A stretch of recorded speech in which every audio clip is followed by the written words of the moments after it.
Hello and welcome to today's event on the Symbolic State, Minority Recognition, Majority Backlash and Secession in Multinational Countries with the book's author, Karlo Basta. Just before we start, some quick announcements. Registration for our conference on nationalism and media is now open at www.nationalismand.media, and we have a 10% early bird discount, so do go and check that out. We are also running our first ever summer school this year, and it's going to be on nations and nationalism in the contemporary world this summer. And I was just talking with Karlo, who's saying he's originally from the Adriatic coast. It's going to be in Zadar. So if you are interested, all the information is on our website at asen.ac.uk. And our next event is also on a new book called Sikh Nationalism, From a Dominant Majority to an Ethno-Religious Diaspora. The book is by Gurharpal Singh and Giorgio Shani, and we're going to have John Hutchinson, Atsuku Ichijo, and Ian Talbot on the panel. That's on the 17th of this month, but it's actually going to be at 0900 UTC, so 9 o'clock in the morning if you're in London, 10 o'clock if you're in Paris, and it will be 4 o'clock in the morning if you're in New York. But as with everything, it will be available for a few days on our YouTube and Facebook. Just before I introduce Karlo, hello to everybody on Zoom, YouTube, and Facebook. If you do have any questions, we would love to hear them. If you're in on Zoom, please do put them in either in the chat or the Q&A so we can see them. And if you're in on Facebook or YouTube, if you can put the questions in the chat there, and I'll ask them of Karlo. Obviously, if there's any technical problems, give us a shout and we will try and sort them out.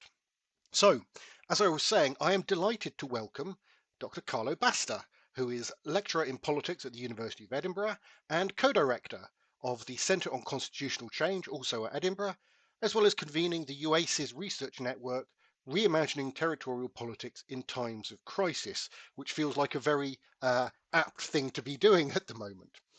His work is on the comparative politics of nationalism and particularly on multinational states, and so it's perhaps no surprise then that his first monograph book deals with those issues. The Symbolic State's a really fascinating book. I do encourage you to pick up a copy and read it. We're going to hear more about it momentarily, but I would add to the praise that the argument has already received that it's quite an unusual academic book in that you can actually read it. Karlo has a lovely turn of phrase, and that there is a line at the beginning that jumped out at me, and I hope this is one that people will keep. The nation state is a double sleight of hand. It successfully conceals the artifactual character of both the nation and the state encompassing it, which I just thought was a rather nice turn of phrase. Anyway, Karlo, I will stop embarrassing you, and I'm going to start with our first question.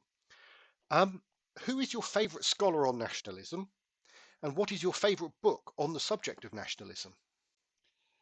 First of all, thank you so much for actually having me on, for hosting me, and for having read the book, and for the endorsement.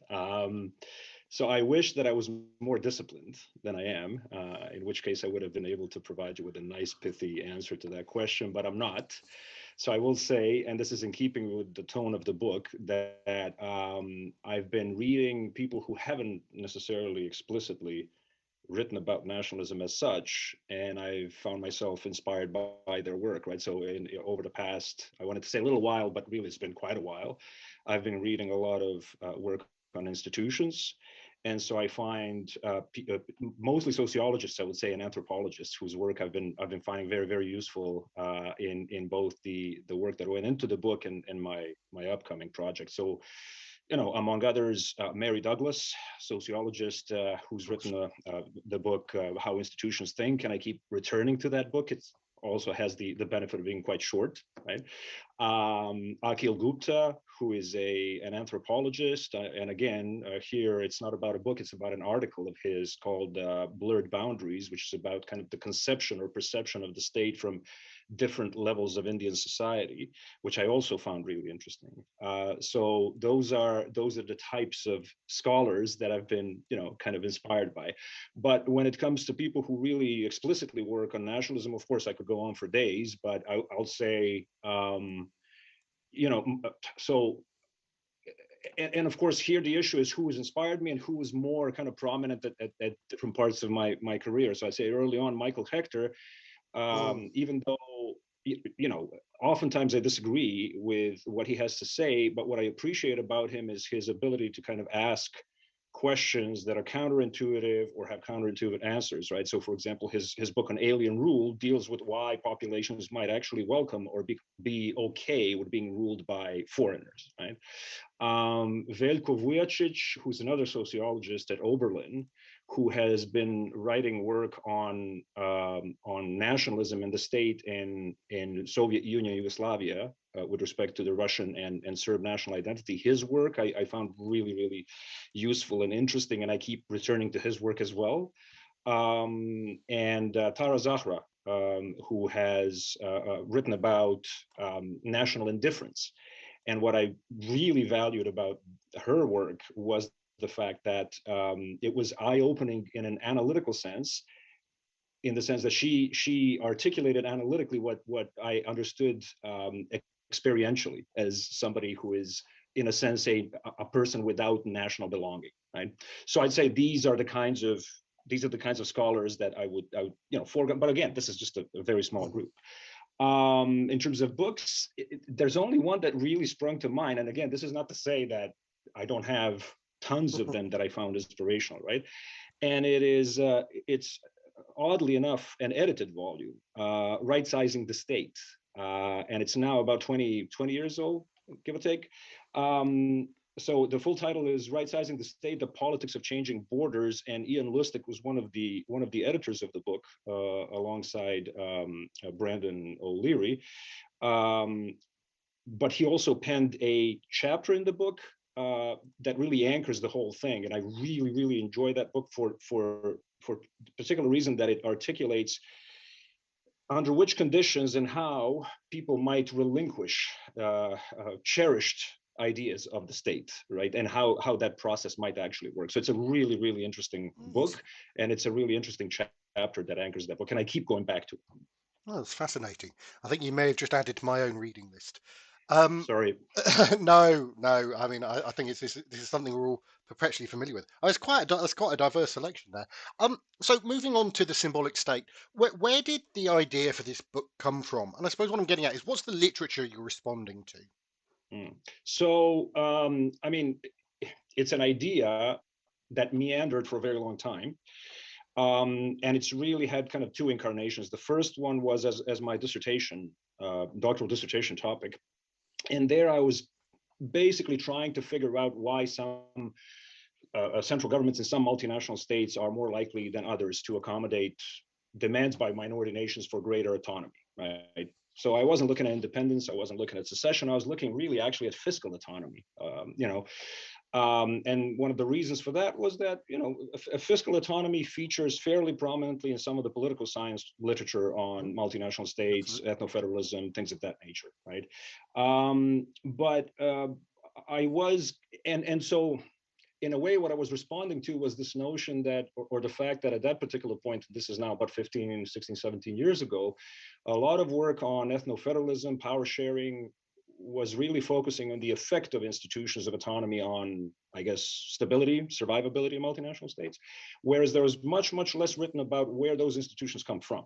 How do they develop, right? So how is it that you get to the point where you have more or less autonomy?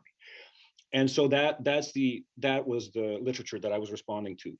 I ended up being not particularly happy with not the results of the dissertation, but just the scope of it, because people kept asking me, oh, okay, yeah, that's interesting, but what does that tell us about the big explosive questions, no pun intended, of state breakup or perhaps state crises or secessionist crises?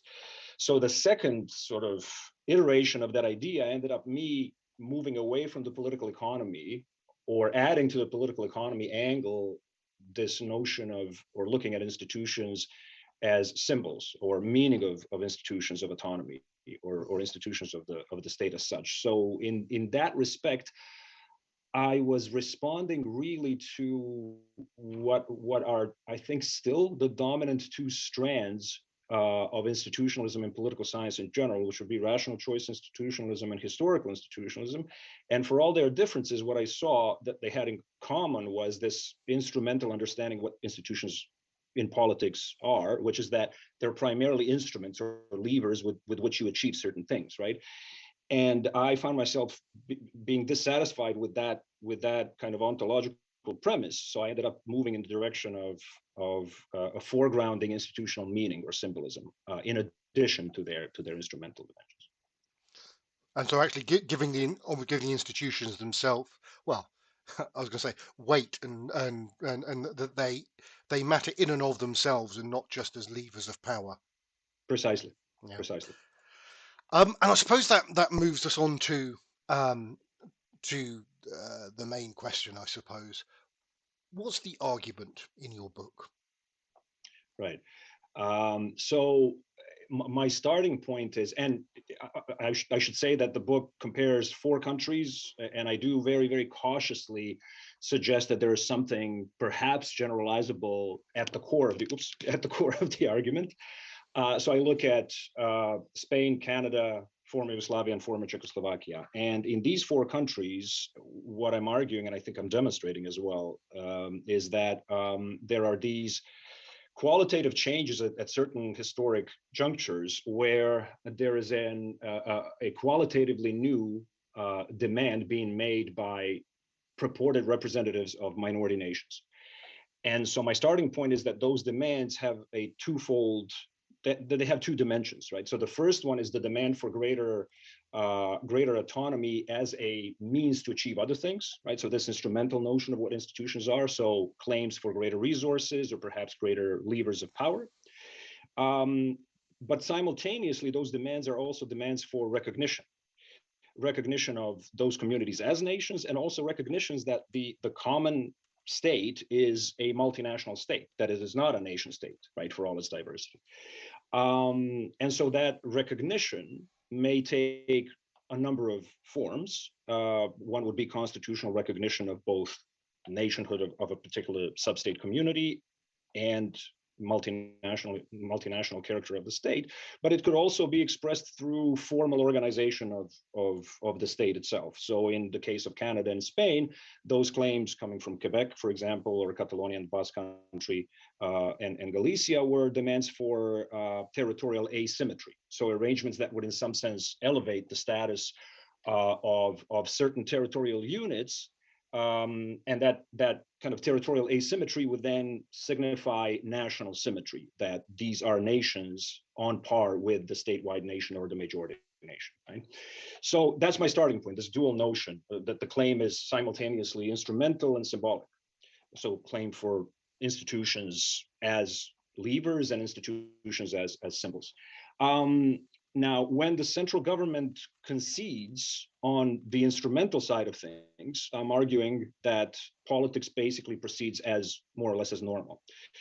But when the central government combines the instrumental concession with the symbolic one, so that formal recognition, right, that is being demanded, it creates the conditions for a majority backlash. And the reason for this is that the recognition of the minority position implies a wholesale reconfiguration, symbolic rethinking of what the state actually is, away from this notion that for all of its diversity, the population within the boundaries of the state is nevertheless a single political community, towards the recognition that there are multiple political communities here. So this means that majorities now have to do the hard work of changing the way in which they think of their collective selves and also of their quote unquote their state, right, and what it is. So when this happens, there's a good chance that some political actors among the majorities will politicize this resentment, right, and initiate kind of politicized backlash against these concessions. And when this happens, 3 things ensue.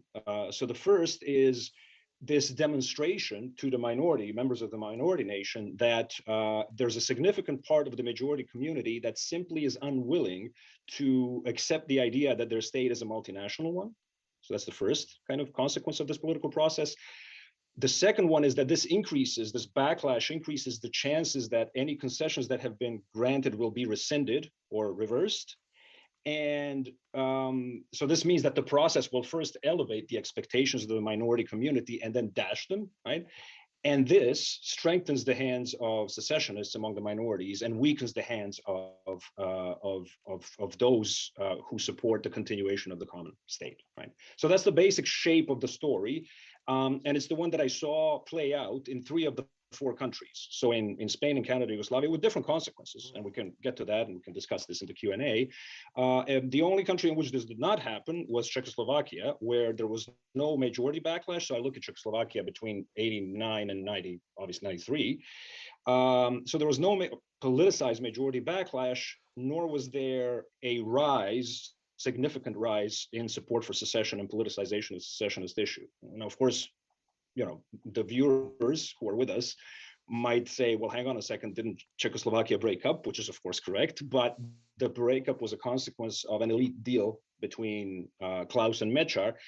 At no point during this time period did support for independence in Slovakia exceed 20%. And the only political party of any note that supported independence never won more than about 12% of the vote, right? So there was no equivalent to the kind of thing that you see in Quebec in 1995 or in Catalonia in 2017 or in Slovenia or Croatia in 1990-91. That raises a whole load of fascinating issues. I'm going to just jump in at the end there with Czechoslovakia. I mean, surely one of the other differences is that more or less the Czech Republic or Czechia and Slovakia are of similar-ish population sizes, whereas, more or less, or at least they are compared to Quebec and the rest of Canada, or Catalonia and Spain. Does that affect things? But also the other thing that I think, sort of I was looking at in the sort of the case selection is that Czechoslovakia, basically you're looking at 2 groups, Czechs and Slovaks. I've got to get slightly cautious with my terms about Canada because Quebec isn't quite the same as French Canada, but more or less Quebec and Anglo-Canada and then First Nations, sort of 3. But then Spain and Yugoslavia are very multinational and all have lots of different identities going on. Does that affect the dynamics of what's going on here? So it's a fair question, right? So clearly it affects the dynamics even prior, and if we exclude this notion of secession, right? The political dynamics, institutional dynamics, all kinds of things, right? So you're absolutely correct. And of course, to that, you can add a number of other differences. Obviously, Yugoslavia, during the time period that I'm looking at it, is an authoritarian regime. It's not a multi-party regime. The others are. Czechoslovakia is transitional, right? Canada wasn't. Spain, not really past those first couple of years. So there's a range of issues, right, with the comparison itself, and I'm completely aware of that. But ultimately, I think that there is something to be said for fundamental comparability of these 4 rather than any other comparison with any other country, either in the global north or especially beyond the global north, right? So there are several reasons that I picked these 4 cases. The first and the most fundamental one was, so I mentioned earlier that the start of the project was this political economy kind of argument when I was trying to figure out, fiscal autonomy and all that. And the argument there basically was that the degree of accommodation of these demands for greater fiscal autonomy depend on the alignment of the ideological or policy alignment of the claimant government and the central government, right? So you could have alignment, for example, on pro-market policies of these 2 governments or statist policies, or you could have misalignment on either way, with the claimant government being more kind of market inclined and the central government more statist, redistributive, and vice versa, right? So I needed 4 cases, and that's why I have 4, right? But beyond that, there are several fundamental similarities between these countries, despite all the differences. The first one is that they're all truly multinational states with long-standing self-determination movements. And as a consequence of that, what you can observe is remarkable similarity in the claims that are articulated in all of them through time, right? Including that dual element, the instrumental symbolic combination. Very similar kinds of responses from the largest or majority nation. Again, this is a problematic term, which we can come back to, but they all are, right? And then beyond that, they're all sort of middle size-ish, from about 15 to about 40 million people. They don't have the hyper diversity of an India or a Nigeria, for example, but neither are they a Fiji or like a smaller, significantly smaller state, right? And there's also this fundamental similarity in the levels of stateness and the understanding of what the state actually is. State as this expression of the national community, no matter how you conceive of the national community, right? So the alternative cases would have been perhaps Belgium, but in Belgium you have a very, very different kind of configuration where the kind of majority behaves as a minority would and vice versa. There's the UK. And one of the reasons that I didn't include the UK, although I allude to it at the very end, is because I think that there's something so fundamentally different about the UK political culture and the way in which the elites, the Westminster elites, although of course this fluctuates over time, view the state, right, which is fundamentally different from all the other kind of continental European cases and Canada. So in a way, I would say Canada is actually far more similar to continental European cases in that respect than it is to the UK, right? So that's the reason for the comparison of these particular cases. That's really interesting. How do you think that the elites in the UK see things differently, or rather, how do elites, continental elites see the state, and in Canada, and how is the UK different to that? Now, I don't want to get into, because I don't know enough about it, and I really wish that I could have more time to read up on it, but I don't want to get into why this might be the case. But I think there's something different about the configuration or the creation of modern, although if you ask Tom Nairn, of course, it wasn't even a modern state, etc., right? So it's a state in which the central government for a couple of centuries, in effect, is willing to, in a symbolic sense, recognize its multinationality, right? Which is something that's very different from what you see in a number of other cases. And simultaneously, you don't get that institutionalization through institutions of territorial autonomy until very, very late, right? 1990s, with the exception, of course, of Northern Ireland, but that's its own issue, right? And then you have this extension of autonomy. In the early 2000s, there are people who are fully expecting that there's going to be some sort of English backlash to this. No backlash materializes, right? I mean, there's resentment at it, but there's no politicized backlash along the lines that I observe in Spain or Canada to these kinds of things, right? And then what you have is a central government that goes farthest, even further than the Canadian government, in accommodating demands for a referendum in 2014, right? Because of course in Canada, both the 1980 and 1995 referenda played out with an implicit approval of the federal government, but the deal wasn't, if you get a majority, the next day you can start negotiating, right? It was just, okay, now this is the start of the process that is open-ended. Whereas in 2014, it was, well, if you vote for independence, you're going to get it, right? And then even at the tail end of that, there's no backlash as such. Again, there's resentment kind of simmering, but there's no open politicized backlash. And then you have two additional rounds of further extension of autonomies for Scotland in particular, right? So it just is, I can't see that happening in Spain. I can't see that, I can't even see that happening. So you had is it Constitutional Court or the Supreme Courts in Italy and Germany basically say that referenda on independence are unconstitutional. You know what I mean? So like, it just doesn't, it's the kind of understanding of the state and the ease with which these kinds of processes have been accepted that are difficult for me to see anywhere else. I wonder if that might just be that as you say, the whole devolution agenda is relatively recent in the UK. I mean, I'm thinking that very much during the not the most recent election, possibly not the one before that, there was concern being expressed, not concern isn't the word, criticism, that the Labour Party would be propped up by the Scottish National Party. Do you think that's the beginning of seeing that that reaction against it? I suppose the question I'm getting at is it different in the UK because Mhm. devolution is a new thing, and that if Right. we wait 10 or 20 years, we might actually see similar. I'm doing that horrible thing and asking you to make a prediction, but whether we might see something similar or similar Mhm. dynamics to what you identify in your case countries in the UK as Right. those processes unfold. I think there's two things there, and I think what you're implying in your question is that there's something cumulative about these kinds of Yeah. resentments from the majority side, and I think that's right, and I think that's something kind of ironically because I've written about it after the book, or Mm. before the book. No, actually, it came out before the book got published. But anyway, I wrote about it after, where I emphasize this kind of cumulative notion of grievance, and it's not in the book, and it ought to have been.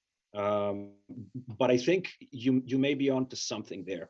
Um, I have been toying with this idea of what might happen if um, if Labour Party was to try to get back into power by recouping some of its Scottish seats, in the sense that if there was some sort of a far-reaching promise of a new constitutional deal.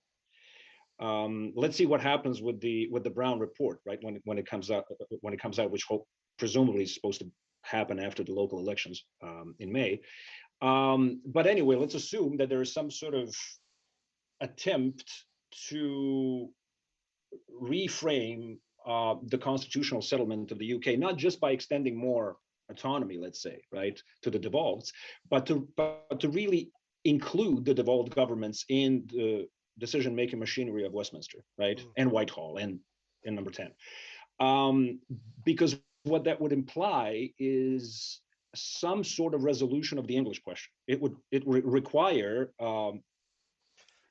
formation It's a either big question. it's a huge question, right? But there's no reconstitution of that central power Yeah. without addressing the English question, right? So assume a scenario in which there's this kind of promise given that there's going to be far-reaching constitutional reform for the next election.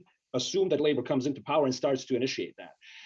At that point, you're in a position where somebody, let's say in the Conservative Party, might say, "Oh, hang on a second.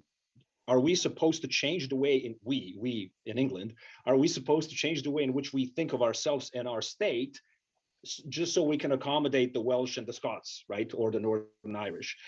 And at that point, you might see, I would think, the politicization of that resentment that's already there because of the Barnett formula and because of you know the way in which kind of the decision-making mechanism of asymmetric devolution works, right?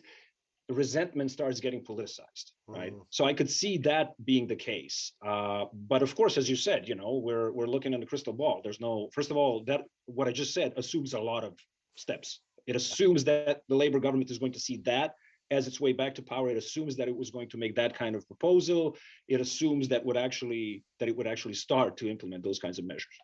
Yeah. I mean, I should say, just to sort of interest of being completely open, I'm actually a Labour member of the Labour Party, so on this particular discussion, I am not completely neutral. But Right. can I just want to pick up on that, because what we're talking in all of this is the institution and the symbolic, and I wonder how much that division is really there. Are there institutional concessions that can be made that don't have symbolic weight? And similarly, are there symbolic concessions that don't have sort of institutional weight with them? I mean, I'm just thinking, you were talking at the beginning about um, financial affairs and about fiscal autonomy. That Mm. immediately translates to, well, this is our money, keeping our money here. And simply, if you say language, well, obviously that immediately has huge institutional Right. repercussions. So how do those two not always go together? Mm-hmm. And that's a fair question. So I guess you can argue that very few things exist that you cannot, in some sense, turn into totemic kind of symbols, right? So my response to that is, first of all, that not everything is as easily symbolizable, and not all symbols are equally important. And so, if you look at the way in which politics of multi-level states works, right? So, for example, let's say Canada or Spain or UK or whatever, there's a whole lot of politics there that goes under the radar, that is of interest to people who are sitting in committees, who are working in the bureaucracy, maybe lawyers, right? Distribution formulas, which are very, very complex, to the point where people who devise them themselves don't really know where they're going to lead, right? Barnett, for example, right? Or so there was a lot of talk in Spain of the overuse or extensively broad use of basic legislation, right? These are the things that, again, perhaps legislators might have a good sense of, and they may be really, really invested in them. But I wonder, and I think the book makes the case that they're not quite as important to the general population, right? Now, that's not to say that they're not important for politics, because they can motivate elites to move in certain directions. But the kind of core interest of my book was to kind of explain these broad mobilizations that have to involve, by definition, broad kind of masses, right?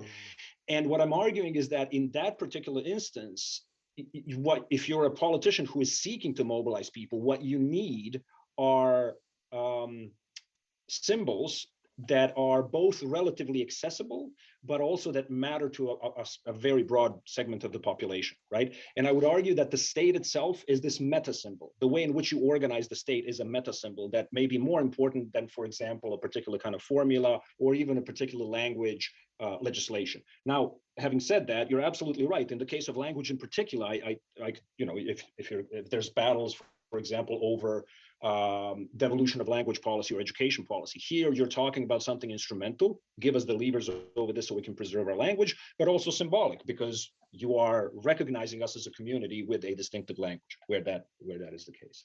But I think more than that, and the more important point of the book is that you can distinguish these two in policy terms. In other words, you can accommodate demands that are instrumental without necessarily extending kind of formal or constitutional symbolic recognition. So you can give more resources to a particular region without recognizing the population of that region as a nation. Or you can change the levers of power that have fundamental distributional consequences without in any sense signaling that matters constitutionally or symbolically, right? So you have this a repeated pattern in Canada, for example, where Quebec asks for, asymmetric kind of concessions on immigration or fiscal policy, et cetera, et cetera, et cetera.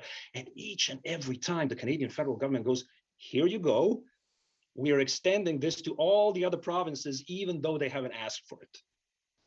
So what they're doing there is they're implementing de facto asymmetry and de jure symmetry. But there's no reason for that other than to essentially negate the symbolic recognition aspect of it. And of course, that was a point of contention in Quebec, because that's precisely the point, or part of the point, right? And vice versa, you could recognize, or you can extend symbolic recognition, right, without necessarily extending any kind of instrumental deal, right? So you can basically say, okay, sure, you are a nation, but we're not going to give you the money, we're not going to give you the resources, et cetera, et cetera, et cetera, right?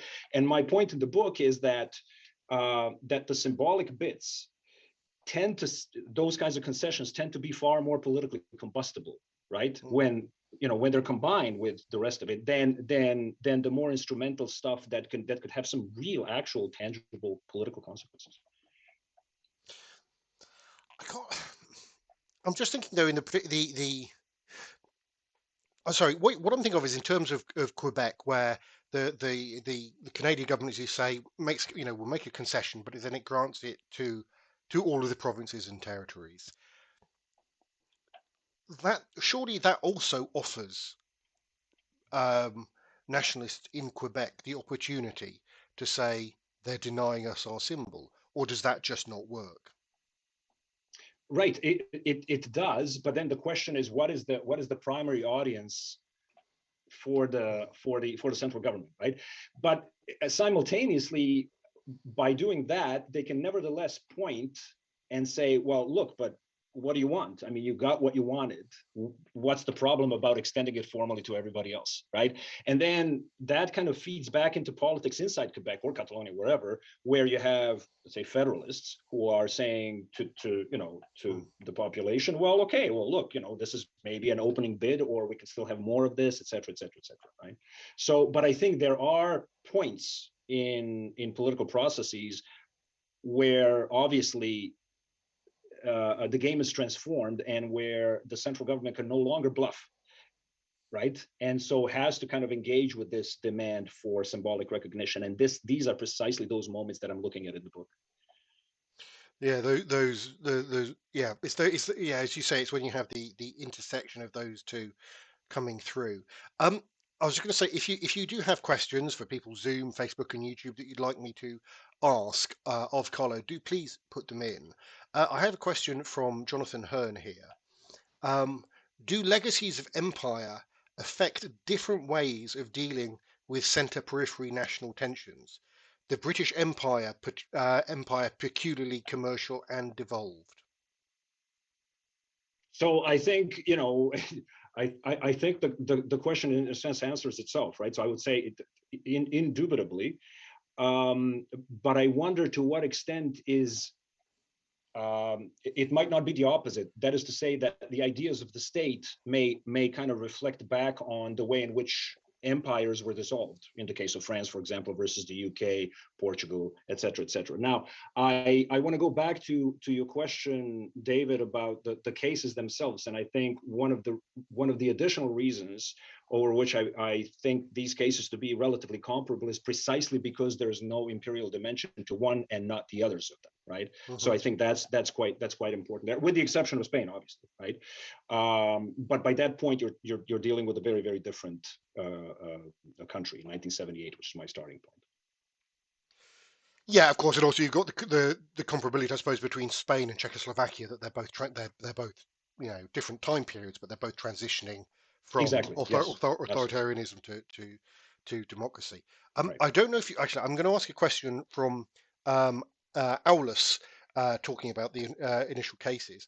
In all of your 4 cases, initial non-symbolic concessions led to minority mobilization that then escalated, and in 3 cases led to secession crisis. Mm-hmm.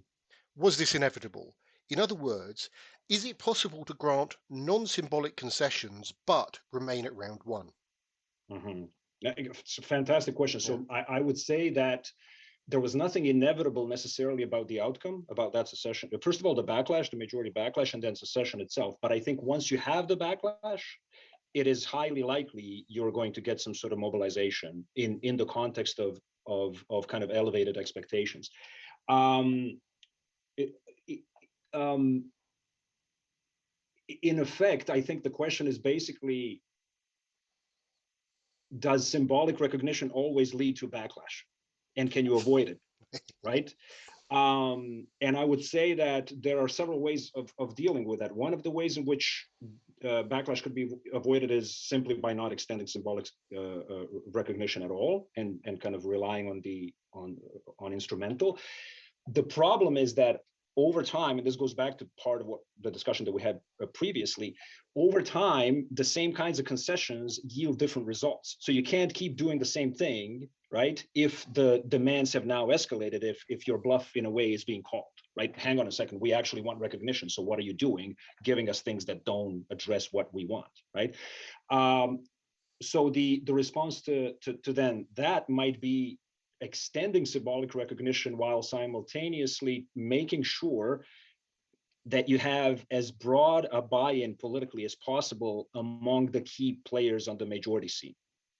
Now, the problem with that, of course, and so once you actually implement those concessions, then you're hoping that they're going to take, right? You're hoping that they're going to, get institutionalized and eventually normalized to the point where there's not going to be any challenges to them. The problem there is, can you really guarantee that if you have a high degree of party competition on the majority side, right? So I think that's something that was the case in both Spain and Canada, and also to a significant degree, actually, in Yugoslavia in the 1980s. You have this very, very kind of hot conflict on the majority side that plays out in this particular element. Right? So no, not inevitable, but difficult to kind of avoid, and you would need to be. I would say it's probably better not to accommodate those symbolic demands in the first place than to try and fail from the perspective of central state elites, right? Exactly. I mean, of course, that's from the sort of slightly Machiavellian, thing. Right. That's not necessarily, that's not, you're not making a normative claim. It's, it's if you want to keep the state together. Right. And if on the other hand you do not, if you are on the secessionist side, then you're precisely kind of invoking this sort of dynamic. You wish to see this kind of dynamic happen. Yeah. I've had another question coming in from Peter Rutland. I'm not sure if you're going to have this to hand, but he says he's not seen the book. Do you have a 2x2 matrix that might help us see the overall argument? If it's okay, can I'll post an image on our Twitter, which is at ASEN events after the event, so you've got that. Absolutely, yeah. We've got sort of quarter of an hour or so left. So let move on to a slightly broader question, if I may. I'm going to have to be careful that I don't get in trouble with any international relations people. But I think my issues with international relations as a discipline may come to the front. I think implicitly, one of the calls you're making in the book is that we need to talk about multinational states, or we need to take multinational states seriously, because we do have this thing that I remember actually more years ago than I care to admit, in an undergraduate class on nationalism, and you have the nation state and so on. Well, actually, we all know that's a fiction. That doesn't exist. So what further avenues of research do you want to see pursued?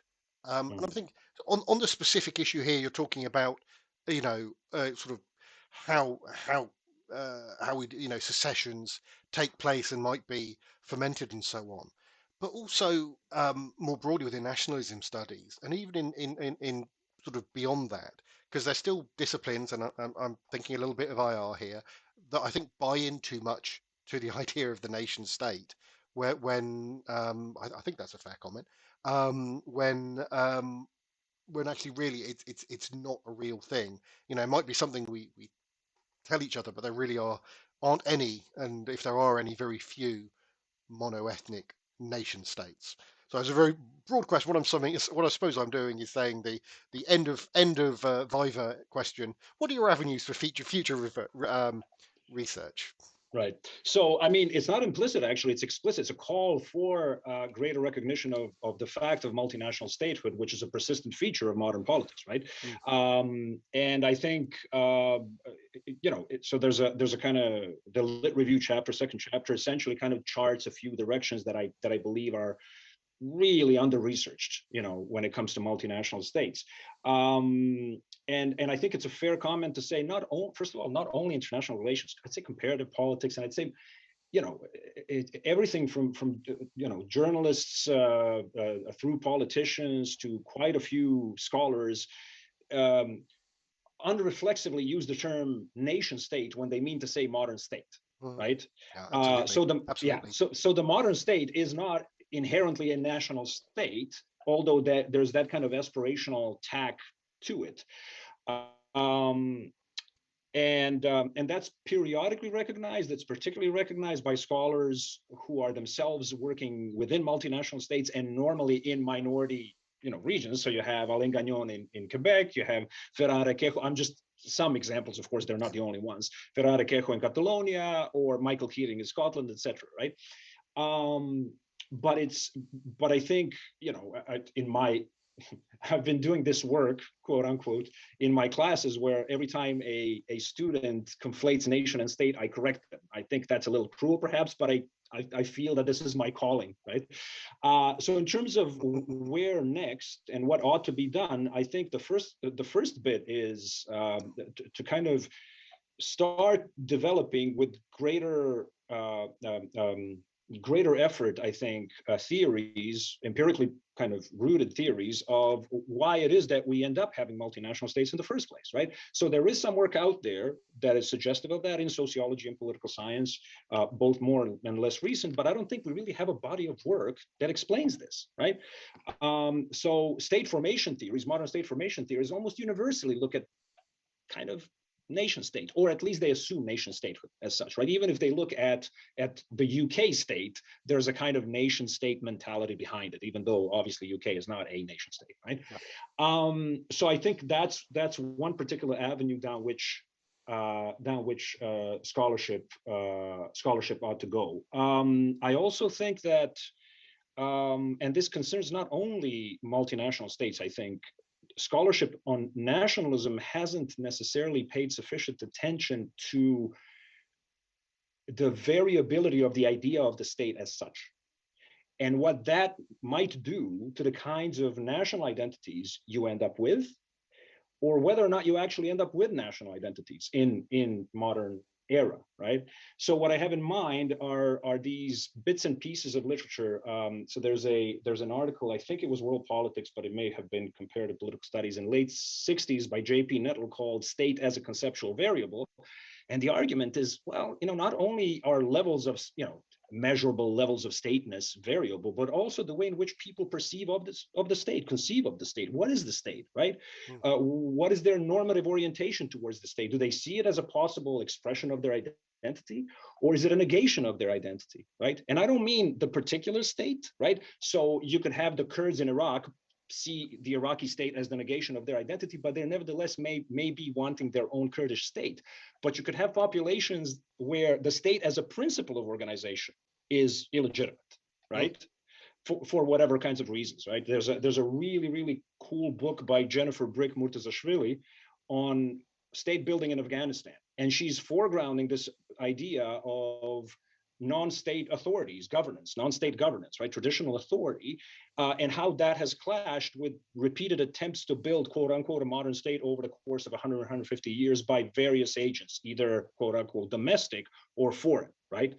The Soviets, the Taliban, the Americans, et cetera, et cetera, et cetera. So I think that there's a lot of work to be done in kind of pinning down this notion that the state does not mean the same thing to different people, different networks at different times in different places, and that we need to kind of relinquish this notion that the state is a state is a state. And I think that can open up a huge swathe of new research into not only state policy making, etc., but also nationalism.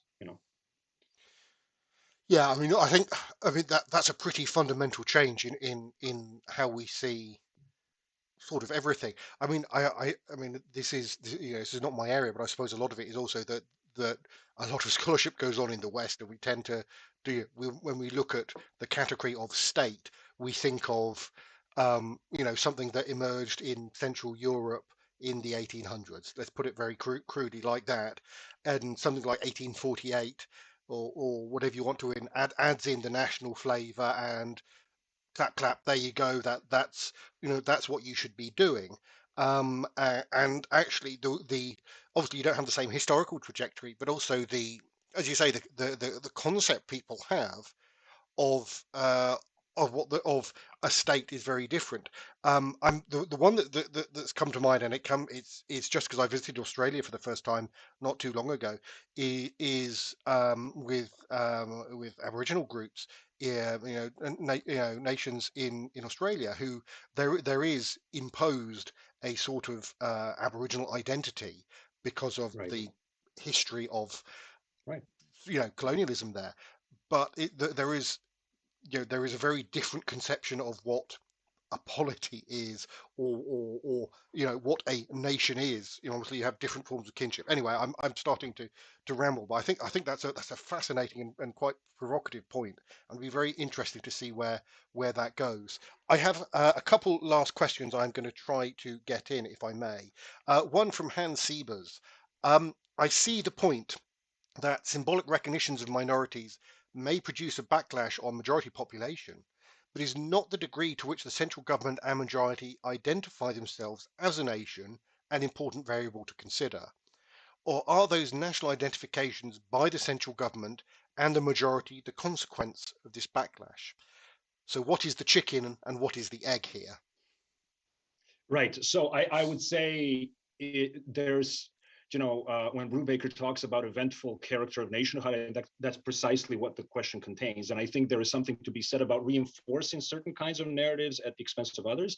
I think in the cases that I'm looking at, pardon me, I'm going to turn the light on because I didn't want to glare, but there we go. In the cases that I'm looking at, the narratives by the point at which you have this materialization of the backlash are already fairly deeply entrenched, right? So I think at that particular point, you kind of have a sense of where the chicken and the egg are. But nevertheless, there is an argument to be made about perhaps greater crystallization of a particular narrative of identity, if or perhaps greater intensity of the attachment, and that's something that doesn't really feature that much in existing research, right? Why should we assume that even if the narrative of identity is the same, that you have this similar level of attachment to it over time in an emotional sense? Of course, one of the problems there is, well, how do you assess that if you're conducting social science research? But I think there's now lots of work on neuropolitics that might actually open that up. So, if that's the question, then one possible avenue of future research would be combining this work with neuropolitical research, right? But it's a fantastic question. Yeah. Sorry, go ahead. Forgive my ignorance, and you say neuropolitics. Right. I mean, you're looking at the way in which people's brains light up if stimulated in certain different kinds of ways, right? Oh. So let's see what kind of a narrative produces certain kinds of reactions on an individual basis. Now, of course, you can't extrapolate to the entire population from that, but it gives you a kind of micro foundation, right? That is perhaps, in some sense, reinforces perhaps other methodological approaches to this particular issue, right? Because how else would you try to kind of assess emotional reactions to a particular stimulus other than asking for self-reporting on a scale from 1 to 10, which I think is problematic at best. Yeah, no, that's a sort of survey work. I mean, it has its uses and its places, but it's difficult. Right. I'm going to give the last question, if that's okay, to Merid Desta. How much does the notion of ethnic federalism work in accommodation of minority groups in a multi-ethnic African country with 50 or more ethnic groups, in a small poor country with the potential of secession, accumulated grievances, and an outbreak of civil war within ethnic lines? And more generally, I know this is set in a particular context. Do you think you can generalize from that any further out?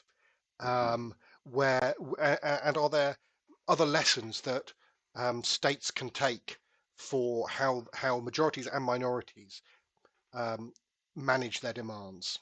Right. So the answer to the specific question that was asked from the audience is very simple, which is I don't know enough, and I wouldn't dare, right, kind of venture a guess. But I do think there's something in the book that has a relevance for cases beyond the 4 that I look at, but in a very particular way, right? So, and I do mention this in the concluding chapter, but it ties into what I was just talking about in terms of state meaning. Right. So I would say these kinds of arguments about the symbolic importance work if the state takes on a particular kind of totemic meaning. Right.